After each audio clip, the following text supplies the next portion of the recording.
How's it going tonight? I'm going to make a few more batteries today.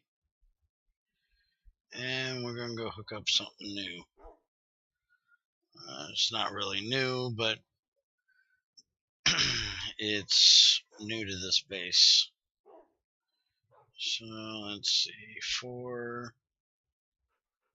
Let's make 8 batteries. So there. And that'll give me my 8 battery hulls. And there's my lithium. And there we go. We got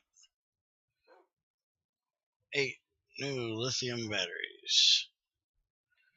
These things stack? Oh, hell, they do stack. 6, 7, 8. Gotta love them lithium batteries. Now, I'm actually, kind of cheating, kind of, sort of, on the lithium batteries. Because this server's been up for over a year. So we still have the old lithium ore in the tungsten, because I don't think those exist anymore. Tungsten veins that have lithium ore. I think they now have all the different tungstens. But I'm using it.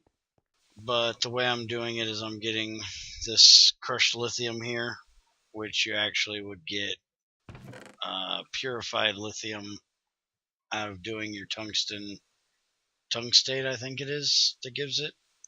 So you still would have this, just not as readily available. So I've been running this, and as you can see, I've been running a bunch of other things. I've got a full drum of sluice juice. I got all of them back there full, the pipe's full. And I've been going through and made all this sluice sand, and I want a magnetic separator. So I've got this hooked up, and this is what I need this battery for. Not really sure why that one. Why'd I have a battery in my... Oh, because I took it out of this one. That's why I had a battery in my inventory. I still got to get a better way of charging my electrolyzer, which is probably going to be another one of these over here, and I don't have this wired up or piped up yet. I'm going to pipe it just like all the rest of them. There's actually a pipe running along the ceiling here, so I just got to drop it down and into there. And I've been running my ethanol setup today, so I've got plenty of biomass sitting in both of these, plenty of apple juice in the pipe.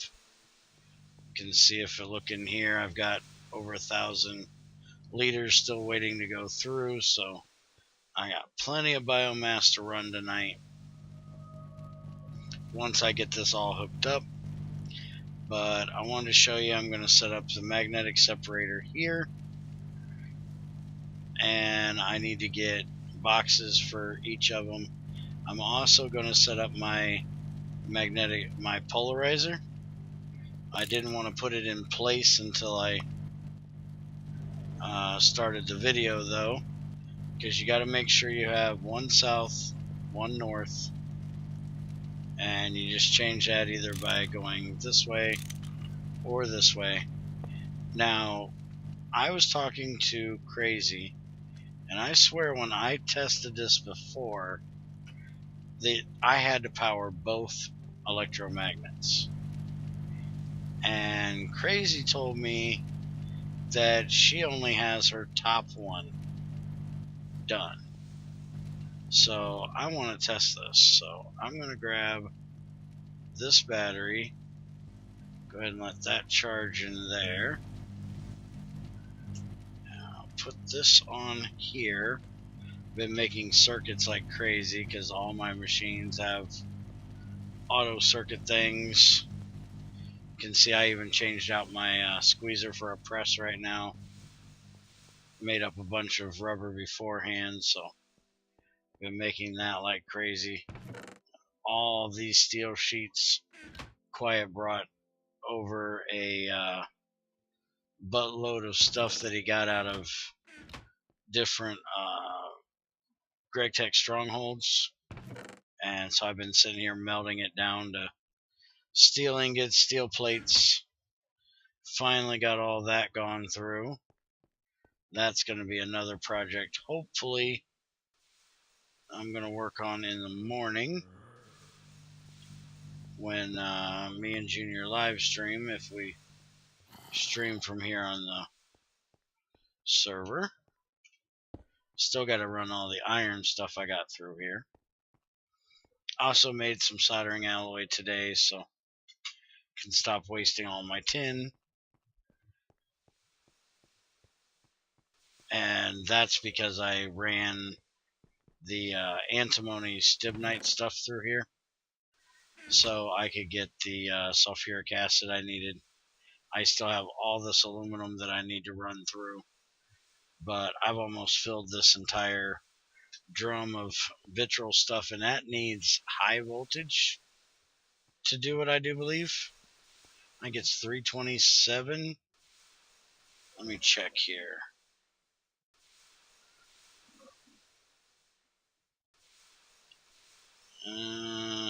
Oh, it's 272.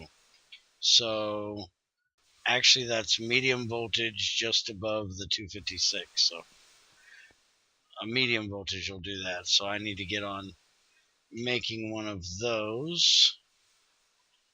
But I need a rod.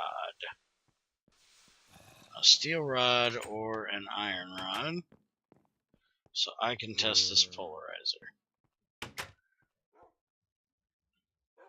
And I got one right here. This will do polarizing to an iron rod, right?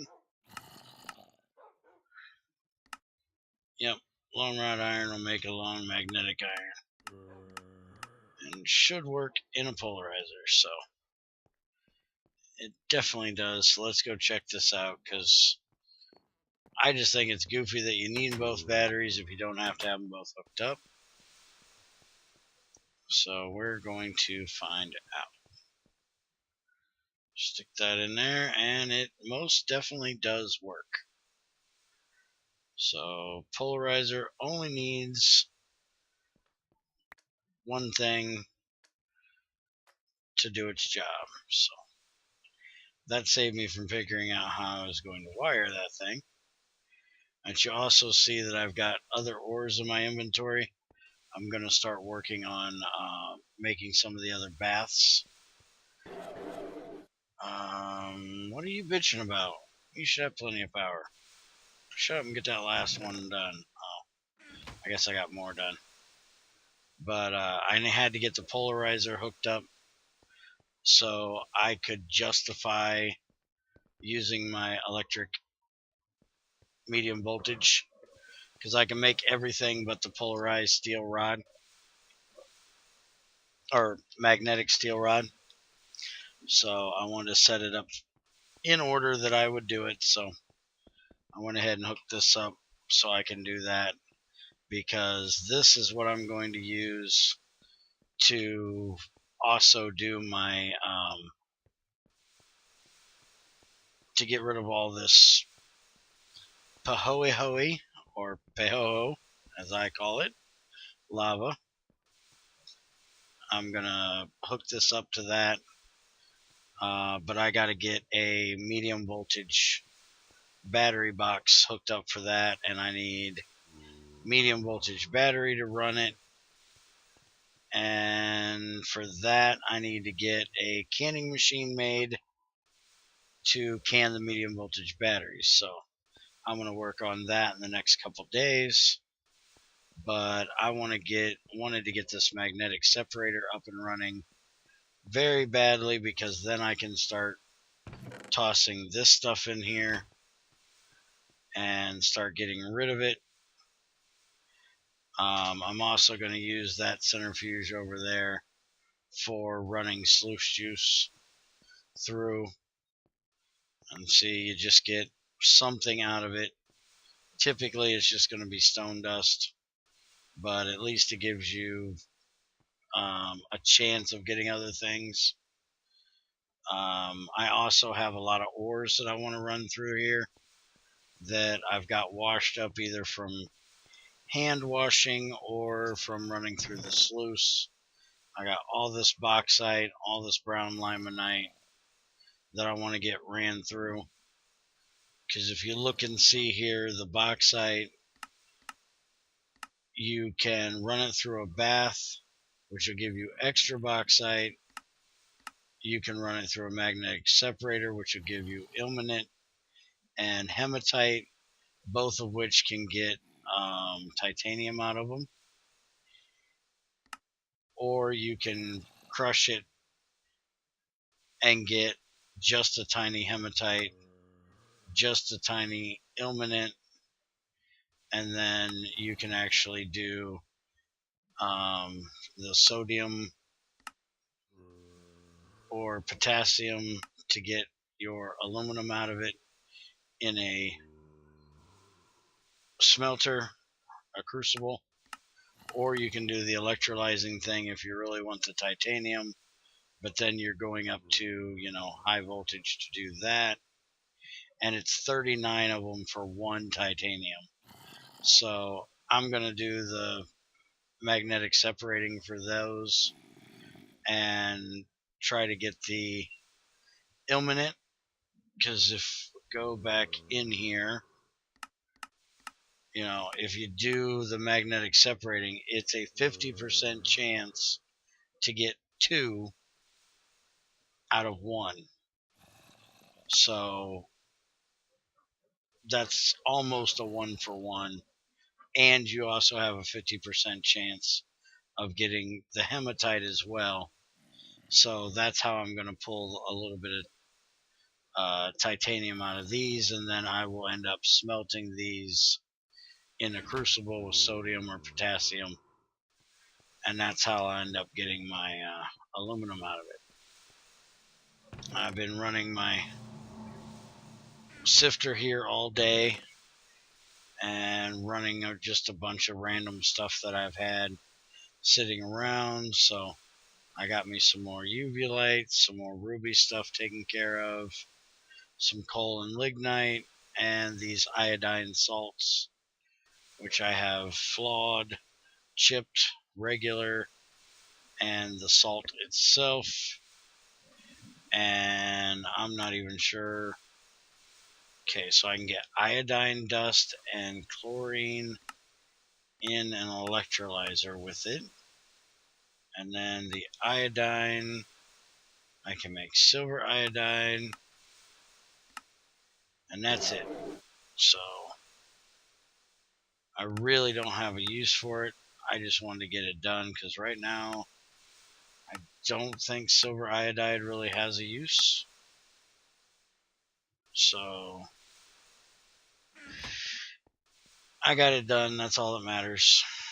Whether I had a use for it or not. This is all the stuff I got out of the Chaco that I ran, which this is another reason why I wanted to get the magnetic separator hooked up, because again, I can run it through a bath and get more Chaco, or I can run it through a magnetic separator and get a chance at pyrite and cobalt,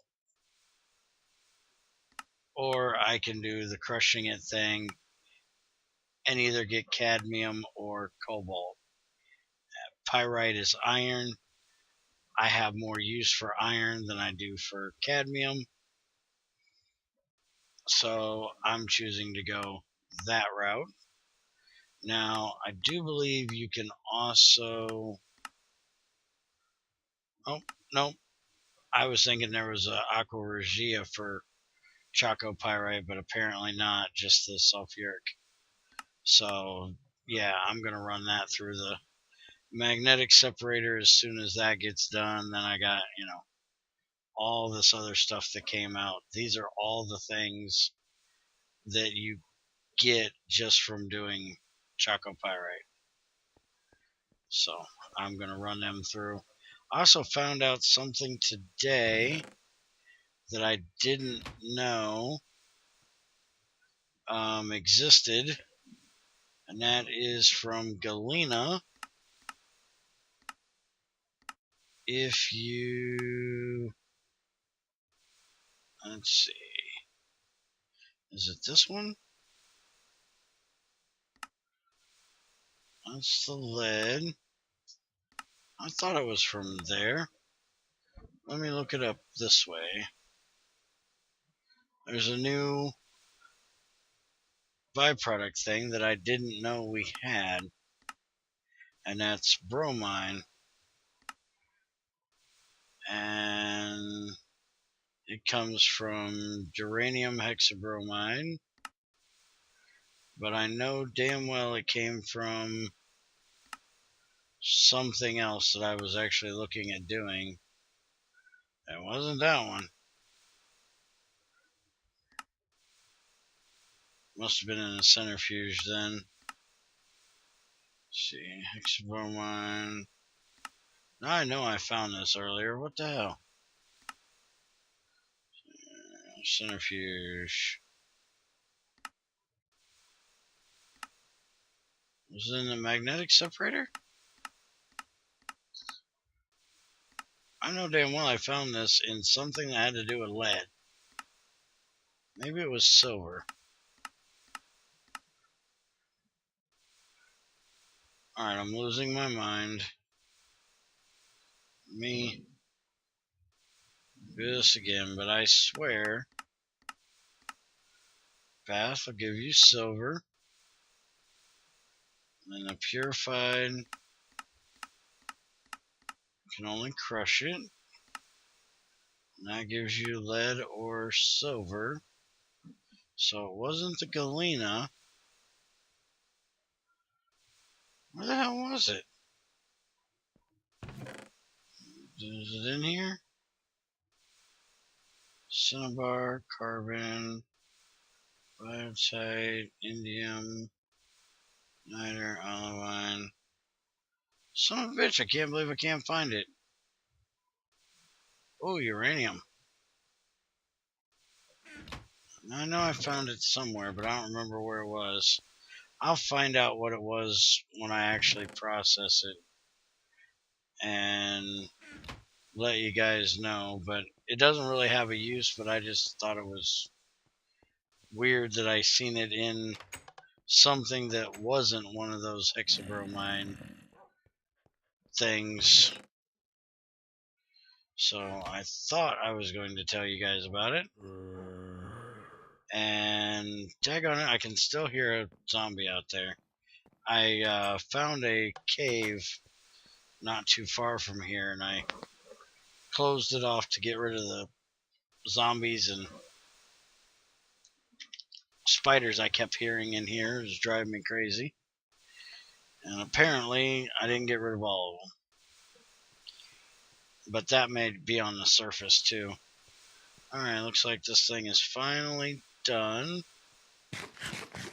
So I can shut it off. I've had my at least one boiler going all day. I actually had all the boilers going at one point today.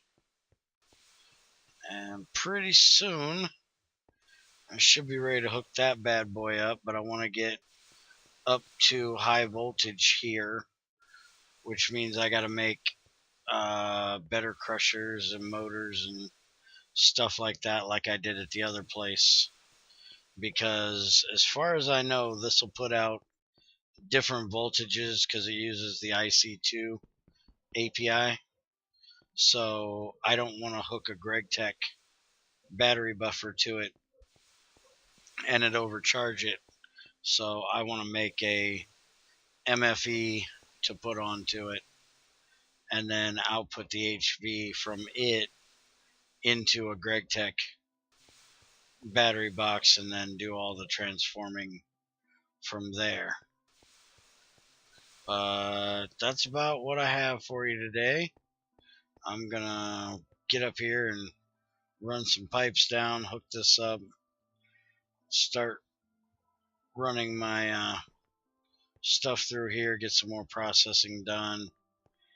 And I've got everything set to be able to make a medium voltage battery box. I've got the good circuits made. I got the galvanized machine hull made.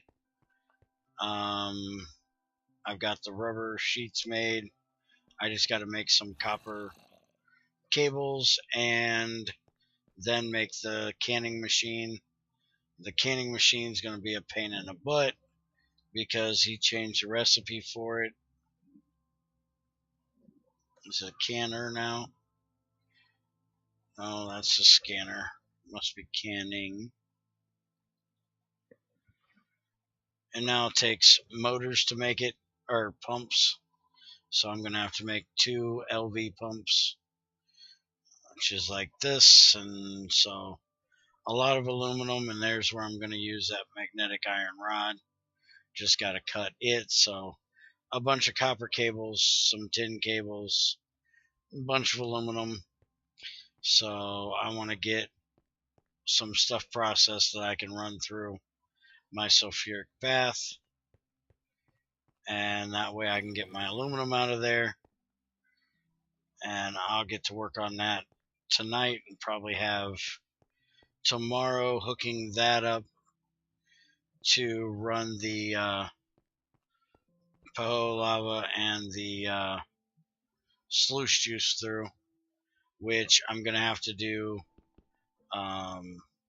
drums for the sluice juice, or else I'll have to have 2 separate centrifuges, 1 for each, which I haven't even checked yet and seen what amounts it does it in, because if it does it in a weird amount, I won't even be able to do it that way. So it does 100 liters a tick, so that'll be easy for that. And then the sluice, I do believe it's 1,000. It's a full bucket's worth. So sluice juice is 100 as well. So that's going to be easy because I won't have to worry about it. I could even use tanks if I wanted to, but I'm just going to use these. I can use the same one for both because they both use 64 EU a tick. So that means I just have to supply 128 into the medium voltage motor here, and then that'll reduce it from 128 EU down to the 64 RU that it needs. So anyways, like I said, that's it for today. Talk to you guys later. Have a good one, and I'll see you next time.